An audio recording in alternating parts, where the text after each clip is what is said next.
Dan Illman, Mike Beer, let's take a look at the field for Saturday's fifth race at Gulfstream Park, continuing the graded stakes brigade at South Florida's main racetrack. It is the Grade 3 Honey Fox Stakes for fillies and mares going 1 mile on the turf. Mike, it is a pretty big field. Atomic Blonde got a really good trip last time out to take down a nice scalp in Mitchell Road, and she's got the tactical speed to maybe work out another good trip from a decent inside post. Yeah, that's her big advantage, is that she's very tactical, but boy, did she have all the best of it when she won last time. She certainly did. And the Timeform U.S. pace projector for this race, they're projecting a quick pace. Now, Silver Kitten, who's gone gate to wire in the last two races, she's the number one. We've got her sitting third. Conquest Hard Candy, who we know has shown speed in the past, is expected to show speed, but Valedictorian, the 11, has to be on ascent from out there. That's what I thought. I just figured Valedictorian would come out of there running from the outside post and try and make the lead here. Let's start things off with Silver Kitten, who has really put it together in her last two starts for trainer Danny Gargan, who's having a remarkable meeting at Gulfstream Park. Let's watch her last race. First start against winners. She went right to the front. She dropped the anchor. She opened up at just the right time on the turn. You're going to see Sister Hannon and the Red Silks just come into your picture right now. I like the way this horse rallied into this pace, Mike, to get second, but Silver Kitten best on this day. Yeah, I liked the run that Sister Hannon made too, and I'd probably take her between these two horses, but I don't really want to knock Silver Kitten. She's got speed from the rail. She's in good form right now, and her trainer's been red hot. Atomic Blonde, never off the board from 5 lifetime starts for trainer Todd Pletcher. This filly has won 3 out of her last 4. Let's watch the South Beach Stakes on January the 25th. Down inside in the pocket, the rail is going to open up. She is going to shoot on through. She's going to go past a pretty nice horse, and she's going to beat 3 of these common foes, Mike. So there are lots of like here, but she did have a wonderful trip.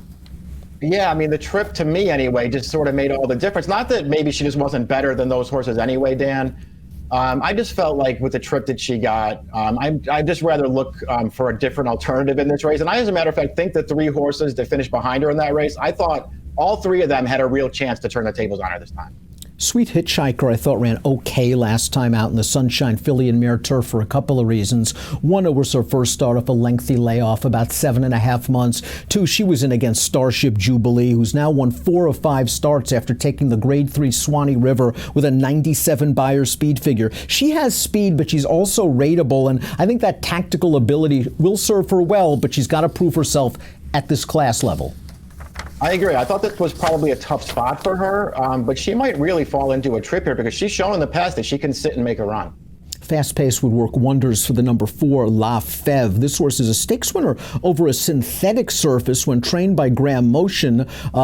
Graded stakes placed when trained by Chad Brown. She's now in the Safi Joseph barn, and she was 3rd last time out in that South Beach Stakes. Again, she might not have gotten the right setup that day. It might work out a little bit better for her at a good price here. Yeah, we'll see what kind of price she is. I'm interested in using her in this race, Dan. If I'm being honest, I wasn't a fan. When Chad Brown had her, when she first got over here from France, I wasn't a huge fan of hers. She did get really unlucky last time, though. I mean, she had a really tough trip where Atomic Blonde had everything go her way. This horse actually ran really well last time.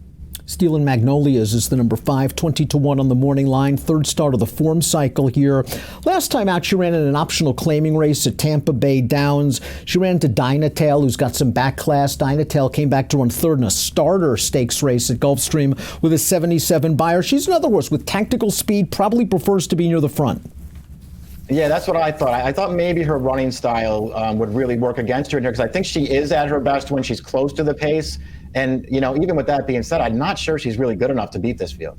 Conquest Hard Candy just lost all chance at the start of the South Beach last time out. She is the kind of mare that likes to be forwardly placed. She didn't break at all. They basically, after that, I think gave her the race. First start off for the layoff. She passed a couple of tired runners.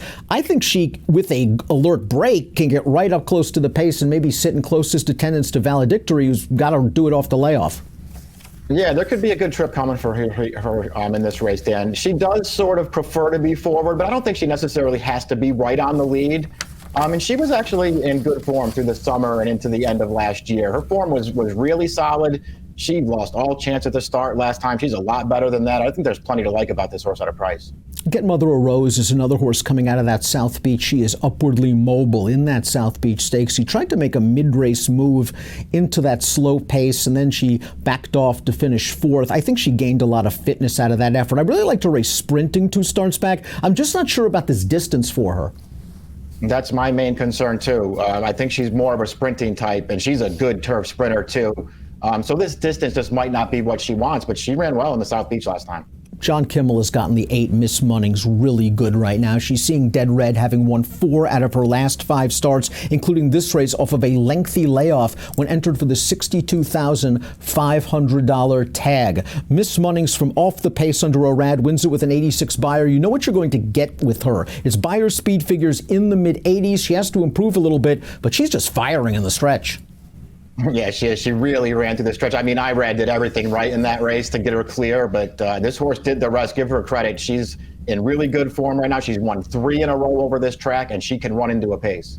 We saw Sister Hannon rally in that allowance race last time out. That was her only for 4th lifetime start and her first start as a 4-year-old. I think there's a tremendous amount of upside here, especially for a filly with her running style in this race, because she's going to prefer to sit back off of what should be a fast pace and come running. I think they tried to split horses on the backstretch with her. She got steadied a bit, back a little bit more. We saw her having to split in the lane, and by the time she got clear, that Silver Kitten was just gone after controlling the pace. I also like the Ben Colbrooks giving this filly some Lasix. At 15-1 on the morning line, you can give her a chance. You know Corey Lannery's going to try to save every inch. That's true. Listen, I agree with everything that you just said. I do think this is a pretty tough spot for her, but she looks pretty good to me, and she ran well last time.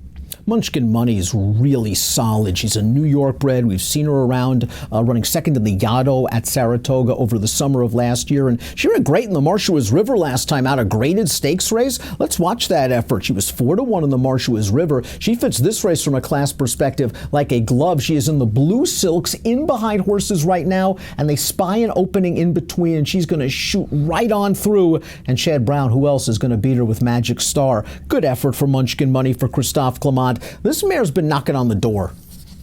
She has, and she ran well in this race, but she also, as you can see there from the relay, she had her shot at it. She split horses with a real clear look at it and just came out second best, but she still ran well.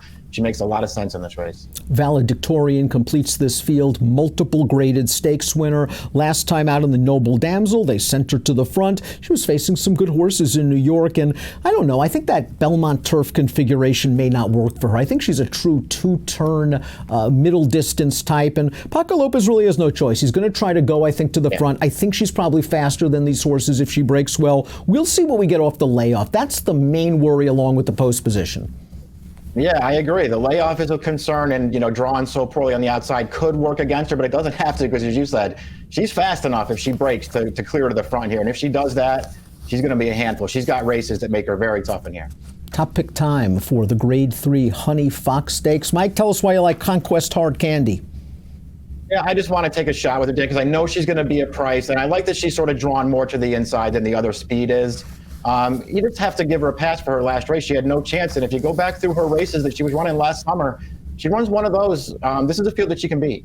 Now, she certainly fits with these horses, and she has tactical speed. I like that about her. She can break, let the other speeds go, sit just off, and get jump on horses like Sister Hannon, who's going to be far, far back, stepping way up in class. But I'm hoping the Lasix and the fact that she's so lightly raced spurs a little bit of improvement. I know she'll be a price in this race. I'll take a shot. 9-2, 10-11 for me, 6-4, 10-11 for Mike. It's the Grade 3 Honey Fox Race 5 at Gulfstream on Fountain of Youth Saturday, and it has an approximate post of 1:27 Eastern. Best of luck.